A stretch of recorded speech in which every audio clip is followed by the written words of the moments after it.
노아의 홍수 이후 인간의 삶은 완전히 달라지게 됩니다. 특히 인간에게 주어진 하나님의 명령에도 변화가 생기게 됩니다. 자, 무슨 변화인지를 한번 보면요.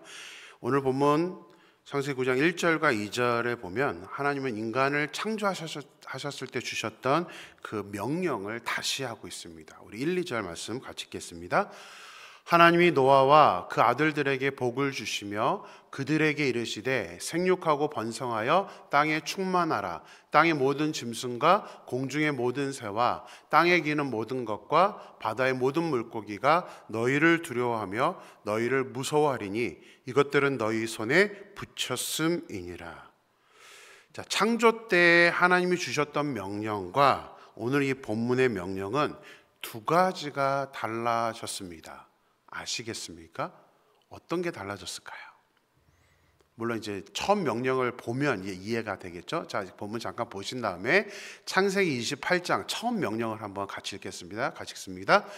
하나님이 그들에게 복을 주시며 하나님이 그들에게 이르시되 생육하고 번성하여 땅에 충만하라. 땅을 정복하라.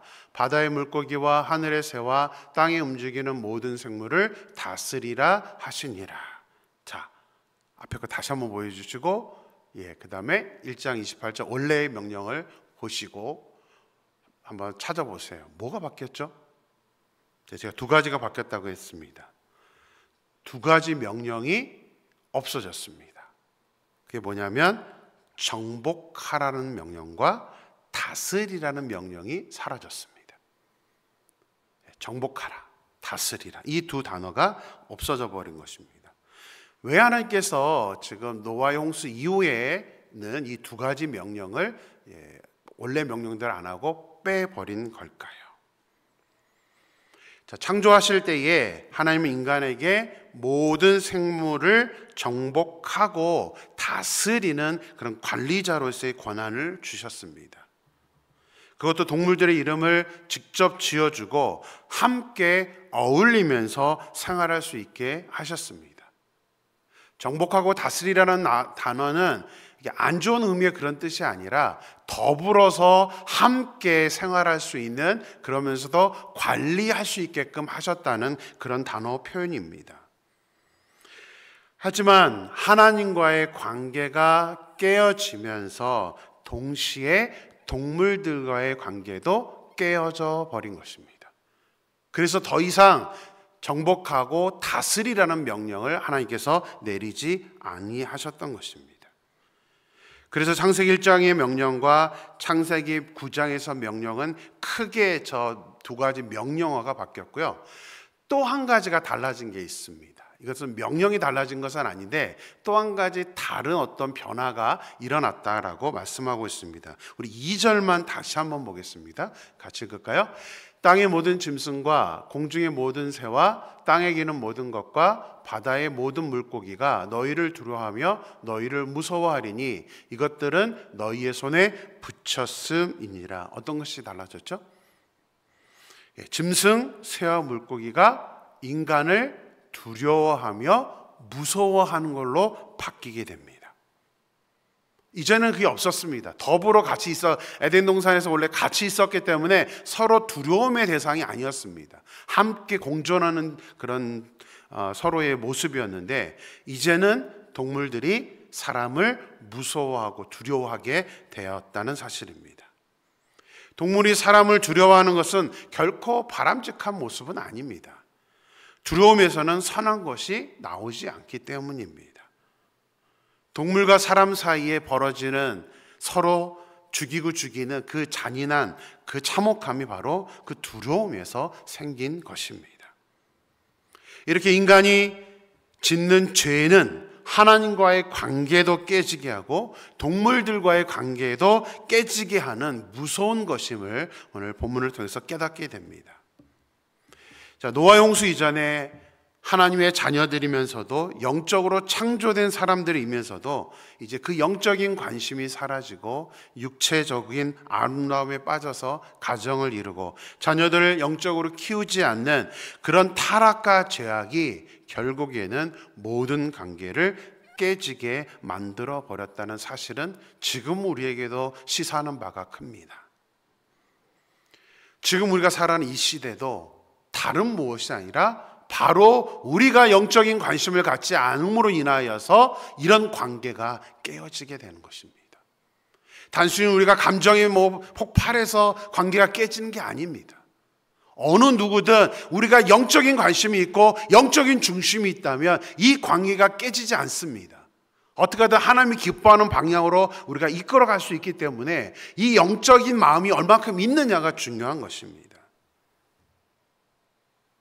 우리가 살아가면서 영적인 관심을 가지 않고 세상적인 가치관 속에서 살면 그 타락의 결과로 말미암아 우리는 사람들과의 관계도 이제 깨지는 관계가 되어버릴 수밖에 없습니다. 공동체 역시 깨져버립니다. 저는 소망합니다. 우리 개인과 교회가 서로의 관계가 깨어지지 않고 행복한 공동체를 이룰 수 있도록 어떻게 해야 되느냐? 나 먼저 영적인 중심으로 살아야 합니다. 나 먼저 영적인 관심 속에서 살아가면서 내가 어떻게 살아야 하고 내가 어떻게 행동해야 되는지를 우리가 제대로만 배울 수 있다면 우리 공동체는 그 행복한 공동체의 관계를 유지하면서 은혜 속에서 살아가게 될 줄로 믿습니다. 자, 노아의 홍수 이후에 관계만 달라진 것은 아닙니다. 자, 1절을 다시 한번 보겠습니다. 우리 1절 말씀 같이 읽을까요? 하나님이 노아와 그 아들들에게 복을 주시며 그들에게 이르시되 생육하고 번성하여 땅에 충만하라. 그동안 창세기 9장 앞에 6장부터 9장까지의 내용을 보면 하나님은 항상 노아하고만 대화를 했습니다. 노아에게만 명령했고 노아하고만 이 약속을 이루었습니다. 하나님은 그 노아를 소중하게 생각하셨던 것입니다. 그런데 이제 홍수 이후에 창세기 9장이 시작되는 이 본문에서는 뭐라고 되어 있습니까? 노아와 그 아들들에게 복을 주시고 그들에게 이르시되 생육하고 번성하여 땅에 충만하라고 말씀을 하십니다. 왜 그러냐면 노아 홍수 이후에는 이제 노아의 아들들을 통해서 인류가 다시 시작하게 될 것이기 때문입니다. 그래서 그 아들들, 노아 당 사람만 해당되는 게 아니라 노아의 아들들까지 이제는 저 명령을 온전히 지켜나감으로 말미암아 이제 인류가 퍼져나갈 수 있어야 하기 때문에, 그래서 결국 노아 한 사람의 믿음이 중요한 게 아니라 노아의 자녀들, 그 후손들의 믿음도 중요하기 때문에 하나님은 노아의 아들들에게도 생육하고 번성하여 땅에 충만하라고 명령을 하신 것입니다. 다음 세대의 중요성이 또 여기에 있죠. 하나님도 그 다음 세대를 지금 굉장히 주의하고 있다는 사실입니다. 그런데 노아의 아들들이 활동하고 만들어가야 할 그 세상은 홍수 이전과는 완전히 다른 세상이었습니다. 먼저 짐승들과의 관계가 홍수 이전과는 완전히 다르게 변했다고 말씀드렸습니다. 그런데 조금 더 다른 게 오늘 본문에는 설명되어 있습니다. 2절을 보면 특히 이것들을 너희의 손에 붙였다라고 말씀하고 있습니다. 너희의 손에 붙였다.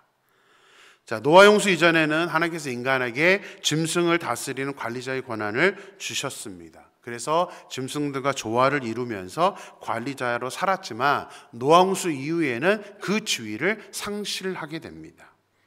물론 그렇다고 완전히 없어지는 게 아닙니다. 조금 다른 모습으로, 다른 권위로 하나님은 노아의 후손들에게 그 권리를 부여해 주십니다.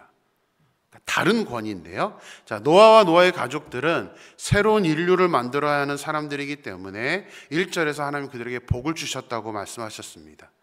그 복 중에 하나가 이제 짐승들을 손에 붙이셨다는 말인데요. 자, 이 손이라는 단어는 히브리어 단어로 비유적으로 사용할 때는 단순한 손이 아니라 능력, 힘, 관할이라는 단어로 번역이 됩니다. 하나님께서 짐승들을 너희의 손에 붙였다라는 말씀은 모든 동물은 아니지만 인간이 짐승을 관할 안에 두는 그 힘을 갖게 되었다는 그 능력을 의미합니다. 그래서 노아의 아들들 또 그 이후의 인간들은 모든 짐승은 아니지만 짐승들 중에 길들여서 가축으로 키울 수 있게 되는 그 계기가 이 본문의 말씀의 해석입니다. 자, 짐승과의 관계만 이렇게 변한 것이 아니라 환경이 완전히 바뀌게 됩니다. 그동안은 완전히 보호됐던 그런 지구였지만 이제 추위와 더위가 생겨나게 됩니다. 그리고 하나님께서 다시는 물로 심판하지 않겠다는 그 증표로, 언약의 증거로 무지개를 허락해 주셨습니다. 자, 무지개를 주셨다는 것이 어떤 의미일까요? 그냥 보기 좋은 무지개 줬다, 이게 아닙니다. 여기에도 하나의 또 신비의 모습이 들어가 있습니다. 우리 13절 14절 말씀 같이 읽겠습니다. 13절 14절입니다. 내가 내 무지개를 구름 속에 두었나니 이것이 나와 세상 사이의 언약의 증거니라. 내가 구름으로 땅을 덮을 때에 무지개가 구름 속에 나타나면. 자, 무지개를 어디에 두었다고요? 구름 속에 두었다고 말씀하고 있습니다. 구름 속.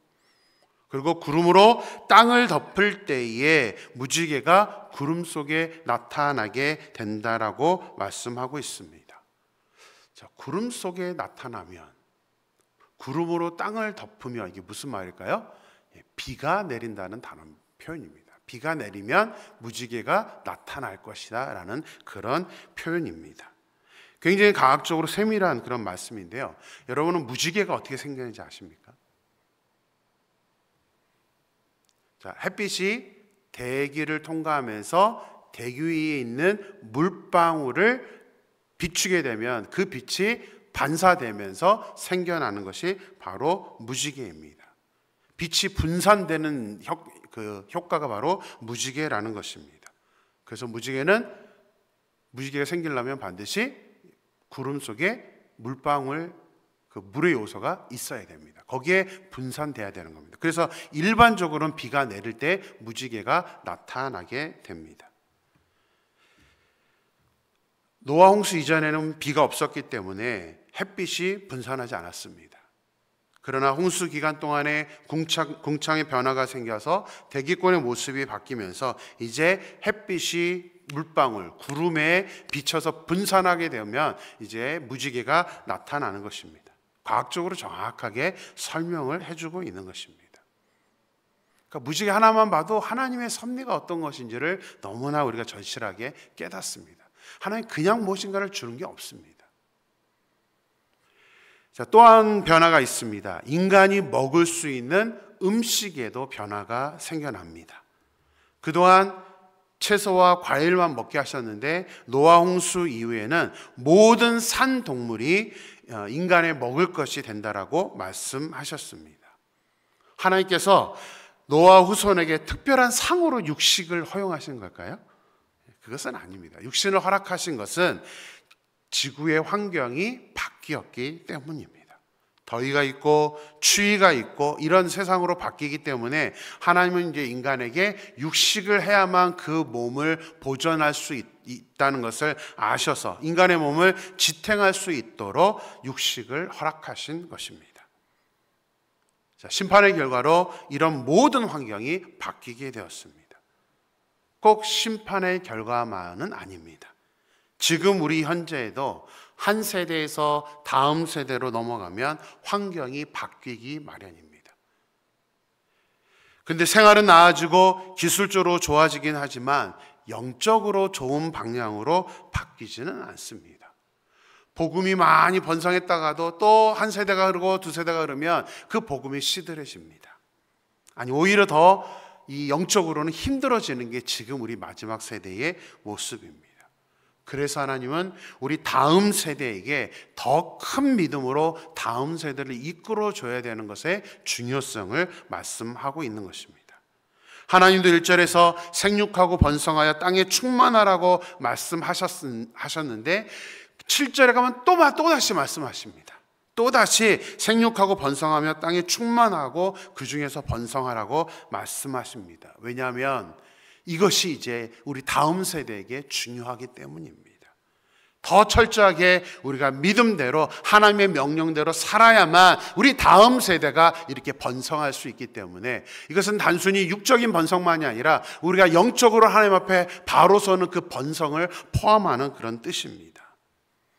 저와 여러분이 정말 최선을 다해서 또 우리가 정말 열심히 기도함으로 말미암아 다음 세대에게 믿음을 가르쳐주고 다음 세대도 하나님의 명령대로 생육하고 번성하고 하나님 안에서 충만한 그런 세계를 만들어 나갈 수 있도록 그 역할은 지금 우리가 하는 것입니다. 우리가 어떻게 하느냐에 따라서 우리 다음 세대의 모습이 결정된다는 사실을 우리가 믿고 우리 개인과 우리 가정과 우리 교회가 정말 최선을 다해서 우리 다음 세대에게 믿음을 넘겨주고 말씀을 가르침으로 말미암아 우리 다음 세대에도 주님의 이름을 부르고 주님을 찬양하는 것이 넘쳐날 수 있는 그런 세대가 되기를 주님의 이름으로 축원합니다. 기도하겠습니다.